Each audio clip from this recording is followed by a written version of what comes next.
하나님의 말씀은 로마서 1장 5절부터 6절까지 말씀입니다. 로마서 1장 5절부터 6절까지 말씀입니다. 그로 말미암아 우리가 은혜와 사도의 직분을 받아 그의 이름을 위하여 모든 이방인 중에서 믿어 순종하게 하나니 너희도 그들 중에서 예수 그리스도의 것으로 부르심을 받은 자니라. 아멘. 구원이라고 하면은 한편으로는 주님을 마음에 영접하고 단번에 구원을 받아서 다시 태어나는, 거듭났다라고 하죠. 거듭났다라고 하는 그것을 구원이라고 합니다. 그러나 또 한편으로는요, 구원은 주님의 소명, 부르심, 또 회심, 또 중생, 칭의, 성화, 영화를 거쳐가는 구원의 여정으로 볼 수도 있습니다. 그러니까 이제 구원이라는 것은 단번에 이루어지는 사건이기도 하지만, 그러나 이제 구원의 여정처럼 삶의 전체에 있어서 어쩌면은 평생토록 이루어져야 되는 것이 구원의 여정, 구원의 서정이라고 볼 수도 있는 것이죠. 그래서 철로 역정은 우리 삶의 끝까지 구원을 이루어가야 된다, 구원을 이루어가야 된다라고 하는 것이 바로 철로 역정이고, 실제로 성경은 두 가지의 구원의 의미를 다 담고 있습니다. 단번에 이루어진 구원, 또 삶 속에서 계속적으로 이루어져야 되는 그런 구원에 대해서 다 담고 있다라는 겁니다. 쉬우면서도 어려운 것이 구원이죠. 그런데 단번에 이루어지는 구원의 개념이든 아니면 이제 계속 평생토록 계속 삶 속에서 이루어져야 되는 구원의 개념이든 이 두 가지 모두 다 구원은 은혜로 인함입니다. 이 모든 구원은 은혜로 인함이라는 것입니다.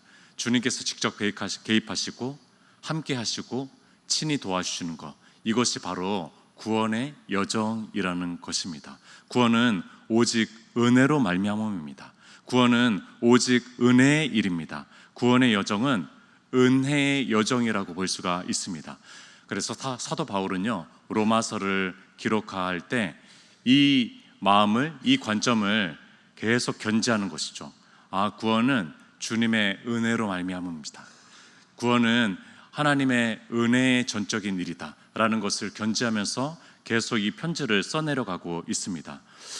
지난 주일에 한 성도님을 만났는데 세가족으로 저희 교구에 편입해서 오신 성도님을 만났습니다. 오랜 방황 속에서 우리 교회를 찾아오셔가지고 신앙의 첫사랑을 다시 회복해서 아주 뜨겁게 신앙생활하고 있는 한 성도님을 만났습니다. 이런 얘기를 하시더라고요. 자기가 출애굽을 통해서 오래전에 예수님을 만나서 출애굽을 통해 가지고 구원의 은혜를 누렸는데 자기는 다시 사사기로 빠져서 자기 소견대로 살고 주님 없이 사는 삶을 살아갔다라는 겁니다. 참 재밌죠. 그렇다라는 생각이 들어요. 성경이 출애굽에서 멈추지 않고 사사기가 나오고 때로는 요나서가 나오기도 하고 그러면서 우리의 여정을 보여주고 있다라는 생각이 들었습니다. 우리의 여정 속에서 이런 모습, 저런 모습, 이런 모습을 통과해서 결국에는 새 하늘과 새 땅을 향하는 요한계시록을 향해서 달려가는 거죠. 그 구원의 여정과 구원의 서정을 통과해서 결국에는 주님께서 이루실 완전한 그 나라, 완전한 구원을 바라보면서 새 하늘과 새 땅을 향해서 달려가는 것, 그것이 우리의 구원의 삶 아닐까 생각을 해 보았습니다. 이 찬양을 참 좋아합니다. 아침에 주의 인자하심을 나타내시며 밤마다 주의 성실하심을 베품이 좋으나이다. 시편 92편 2절과 3절의 말씀을 이 찬양으로 담은 아주 은혜로운 찬양입니다. 이 찬양의 신앙인은 이런 고백을 합니다. 아침에도 헤세드, 은혜가 임했다라고 얘기합니다. 인자, 헤세드가 임했다라고 얘기하는데 근데 밤에도 되돌아보니까 그 은혜가 성실하게 임했구나, 성실하심이 여전하셨구나 라는 것을 깨닫고 고백하고 있는 것이죠. 아침을 주신 하나님께서 밤새 또 일하시고 일하셔가지고 아침이 도래했는데 그 아침을 통과하고 이제 저녁을 향해서 갔어요. 근데 그 모든 과정도 하나님께서 일하셨구나, 하나님께서 은혜로 베풀어 주셨구나, 그래서 내가 밤까지 유지될 수 있었고 함께 할 수 있었지. 그러니까 단잠에 들 수가 있는 것이고, 그 밤에도 주님께서 함께 하신다라는 은혜로운 하나님을 고백하고 믿음으로 찬양하고 있는 것이죠. 그렇습니다. 언제나 하나님이 먼저입니다. 우리가 만들지 않는 구원을 향해서 우리는 이 아침을 맞이한 것이고요, 우리가 만들지 않는 구원을 향해서 오늘도 저녁까지 우리는 살아갈 것입니다. 근데 그 저녁에도 우리는 우리가 만들지 않는 구원을 향해서 아침을 맞이할 것입니다. 그러니까 우리가 고백해야 될 것은 이 새벽에도 은혜입니다. 우리의 낮에, 주중 낮에도 은혜입니다. 그리고 저녁이 되었을 때도 은혜입니다 라는 고백이 우리의 입술에서 나와야 될 합법적이고 정당한 고백이라는 생각을 해봅니다. 우리는요, 구원을 향해서 나아가는 존재들입니다. 때로는 우리의 삶이 막 엉망진창처럼 보일 때도 있어요. 그런데 그 순간조차도 우리는 구원을 향해서 나아가는 삶이라는 것을 잊지 않았으면 좋겠습니다. 그 순간조차도요, 하나님께서는 개입하시고 함께 하시고 은혜로이 또 우리를 도와주시고 계시고 또 우리를 터치하고 계시는 것을 우리가 잊지 않았으면 좋겠습니다. 오늘 본문은 이렇게 시작합니다. 그로 말미암아라고 시작합니다. 오늘 설교의 제목이기도 합니다. 바울은 자신이 사도로서 이 편지를 기록하고 전하고 있다라고 얘기하거든요. 이 사도라는 헬라어 폴로스라는 이 단어가 아주 기독교적인 용어입니다.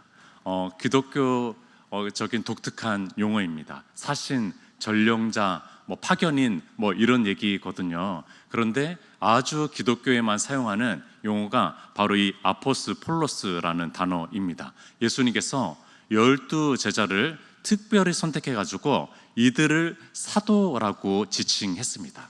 이들을 사도로 부른 것입니다. 그러니까 예수님께서 부르시고 예수님께서 지명하신 그 12 제자에게만 독특하게 주어진 그 지명이 바로 사도라는 겁니다. 근데 오늘 이 바울이 자신을 사도의 직분을 가졌다라고 얘기하고 있는 것입니다. 이 독특한 호칭을 자신도 가지고 있다라고 얘기하는 것입니다. 사도 바울의 14권의 서신서 중에서 4권을 제외하고 10권에는 다 자신을 사도라고 소개하고 있습니다. 이 호칭을 인정하지 못했을 것입니다. 초대교회 당시에 처음에는요, 인정하지 못했을 것인데 결국에는 우리는 바울을 사도라고 우리는 생각하고 있잖아요. 하나님께서 그 바울을 사도로 인준해 줬다라고 우리는 이제 믿고 있는 것이죠. 그가 사도로 부름받은 근거는 무엇이죠? 그것이 바로 오늘 문장입니다. 그로 말미암아. 그 앞에 2절에서 4절까지 예수님에 대한 이야기가 나오거든요. 그러면서 그로 말미암아, 예수님의 한 모든 예수님의 한 이야기들, 예수님의 한 행적들을 얘기하고 있거든요. 그러면서 5절이 등장하는데 5절의 앞부분에 그로 말미암아라는 얘기가 나오고 있습니다. 어쩌면 맞지 않는 그 사도의 직분을 이 바울은요, 그로 말미암아 받았다라고 얘기한 것입니다. 3인칭 대명사와 전치사로 이루어진 이 작은 문장을 오랫동안 좀 묵상하게 됐습니다. 어제 하루 내내 오랫동안 묵상하게 되더라고요. 그로 말미암아, 이 문장은 우리가 살아있는 의미가 있는 존재, 의미가 부여된 피조물이라는 것을 알게 해주는 문장입니다. 이런 생각이 들 때가 있습니다. 나는 누구인가? 나는 왜 존재하지? 어머니 뱃속에서 태어나지 않았어도 되지 않을까? 나는 왜 여기 있는 것이지? 나는 왜 존재하는 것이지? 라는 생각이 들 때도 있습니다. 인생은 그저 죽음을 향해서 나아가는 것 아닐까?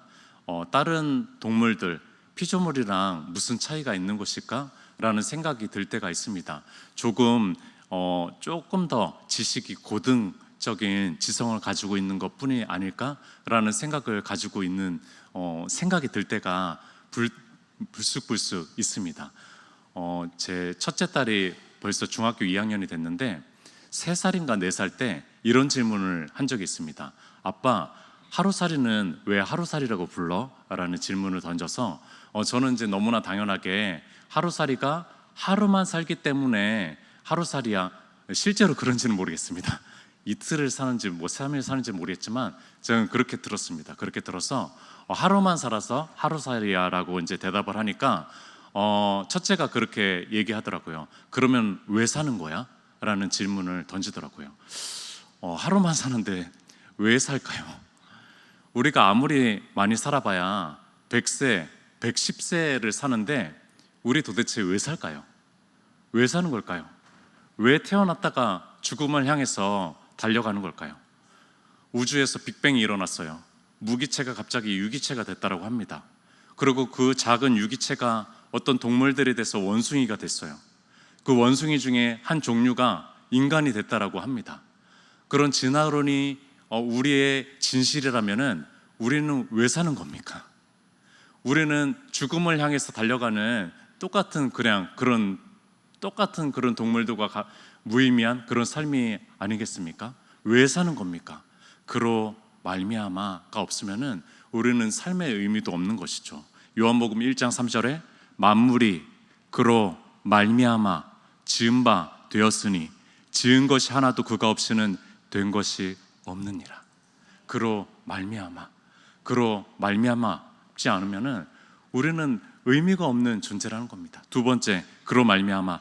이 문장은요, 오늘도 우리가 부끄럽지 않게 이 예배의 자리 가운데 담대히 나아갈 수 있는 유일한 근거입니다. 고상한 듯 거룩한 척 제가 이 자리에 정장을 입고 설교를 하니까 저는 저의 조건과 저의 자격으로 예배 가운데 나아갈 수 있는 것처럼 보이지만요, 그렇지 않습니다. 그렇지 않다라는 거예요. 주님께서는 중심을 보시잖아요. 주님께서는 마음을 보시잖아요.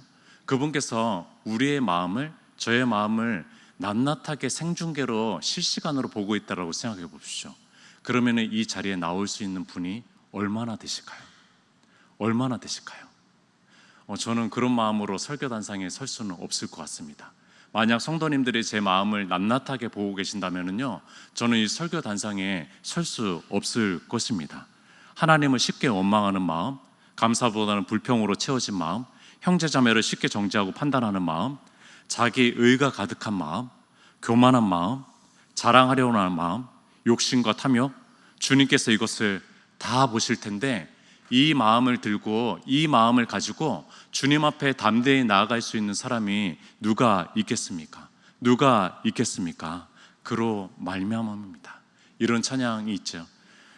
보혈을 지나 하나님 품으로, 보혈을 지나 아버지 품으로, 보혈을 지나 하나님 품으로 한 걸음씩 나아가네. 주님의 보혈이 아니면은요, 우리는 한 발자국도 걸어갈 수가 없습니다. 우리는 이 예배 자리 가운데 한 발자국도 나아갈 수가 없다라는 겁니다. 우리 안에서 아무리 찾아보려고 해도요, 우리가 나아갈 수 있는 예배 자리 가운데 나아갈 수 있는 그런 조건과 자격은 전혀 갖춰져 있지 않습니다. 존귀한 주 보혈이 내 영을 새롭게 하시네. 우리 안에 있는 존귀함은 전혀 찾아볼 수가 없습니다. 존귀한 주님의 보혈이 우리의 영을 새롭게 하기 때문에, 날마다 새롭게 해주시기 때문에 우리가 이 예배 자리 가운데 나아갈 수 있는 것입니다. 나 예배 갈게, 이 말도요, 주님의 보혈이 없으면은 우리가 할 수 없는 말입니다. 너무나 당연한 나 예배 갈게 라고 하는 이 말이요, 주님의 보혈에 덧입혀진 고백이라는 겁니다. 우리가 한 걸음 나아갈 수 있는 거, 이 예배자리 가운데 나아갈 수 있는 거, 그것은 오직 주님의 보혈, 주님의 공로로 인한 것임을 우리가 기억했으면 좋겠습니다. 그로 말미암아 이 은혜 자리 가운데, 이 예배의 자리 가운데 나아갈 수 있는 것이죠. 세 번째, 그로 말미암아. 이 문장은 오늘 우리가 구원받은 자를 넘어서 때로는 목회자로, 때로는 직분자로, 때로는 사역자로 쓰임받을 수 있는 근거입니다. 유일한 근거입니다. 제가 대학교 2학년 때 예수님을 처음으로 인격적으로 만나고 뭔가를 해야 되겠다라는 마음으로 4학년 때 기도를 하면서 주님께서 이런 말씀을 해주시더라고요. 이사야서 43장, 이상하게 목회자들이 많이 하나님께서 주시는 부르심의 음성이기도 합니다. 너는 두려워하지 말라. 내가 너를 구속하였고 내가 너를 지명하여 불렀나니 너는 내 것이다. 이 말씀을 하면서 제가 신학대학원에 입학하는 것을 결정하게 됐습니다. 제 안에 아무리 찾아도 선택받고 부름받고 지명받을 자격과 조건은 아무것도 없었습니다.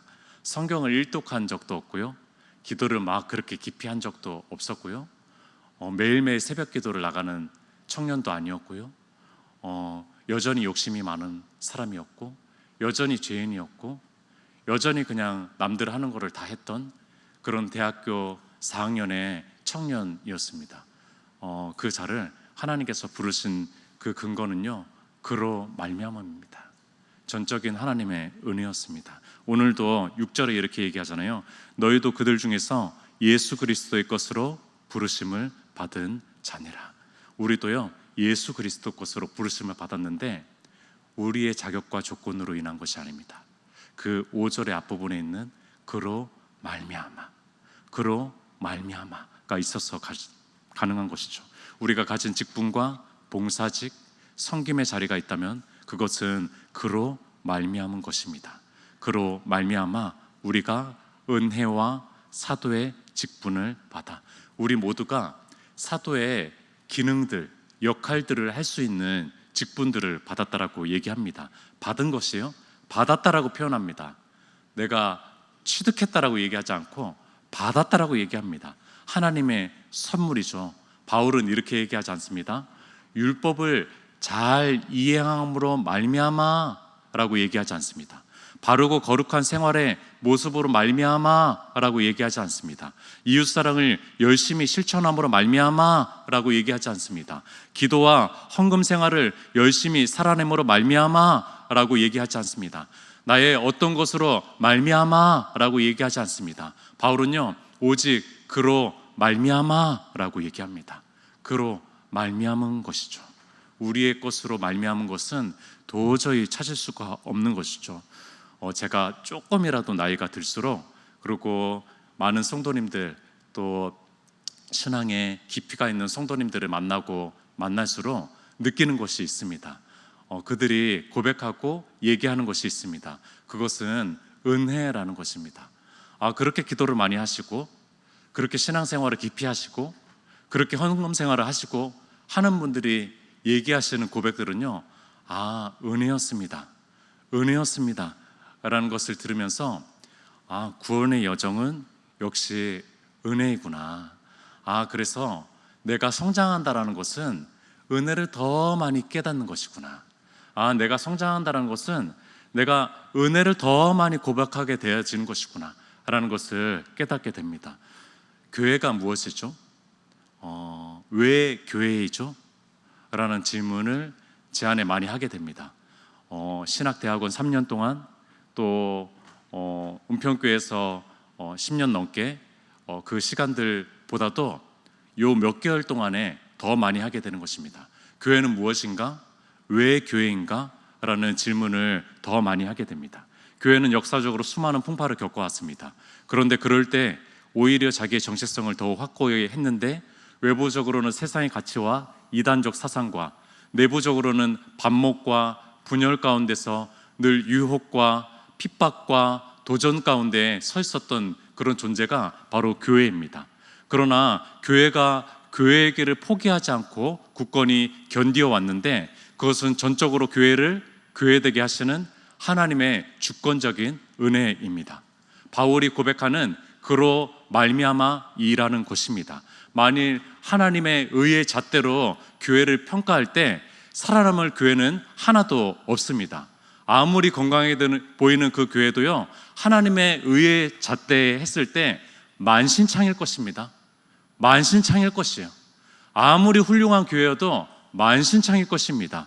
그것을 주님께서는 그리스도의 몸이라고 불러주십니다. 신기하죠? 신기합니다. 뭐 다른 몸이 아니라 예수 그리스도의 몸이라고 불러주신다는 거예요. 놀라운 일입니다. 신비입니다. 교회를 교회되게 하는 단 하나의 이유가 있다면은 그것은 바로 그로 말미암음입니다.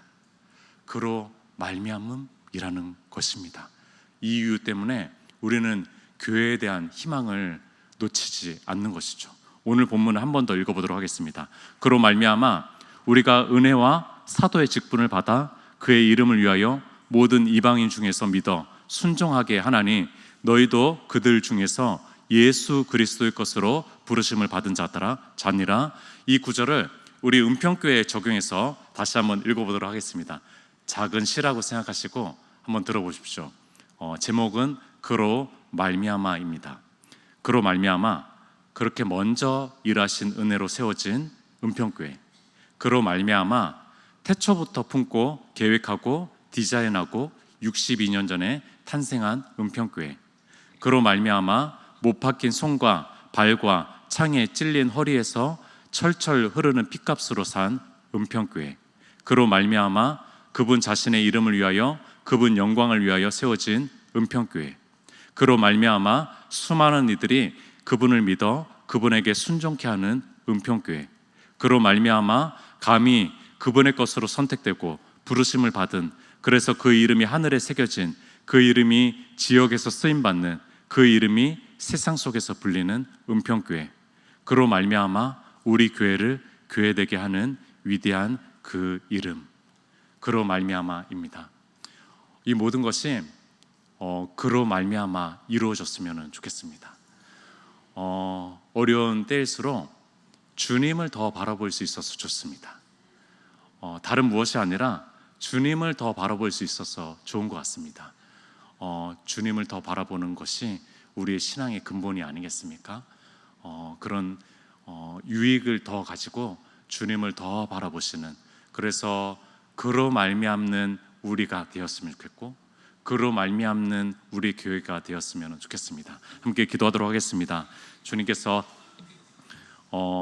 우리가 우리 되게 할 수 있었던 거, 내가 나 되게 할 수 있었던 거, 또 우리 교회가 교회 되게 할 수 있었던 거, 그로 말미암음인데 그 은혜를 기억하며 또 주님께서 또 우리를 다시 한번 주님을 바라보라는 그런 초청과 부르심 가운데 우리를 서 있게 하시는 것 같습니다. 주님을 더 바라보기 원합니다. 주님 함께하여 주시옵소서. 우리 주여 한번 외치고 기도하도록 하겠습니다.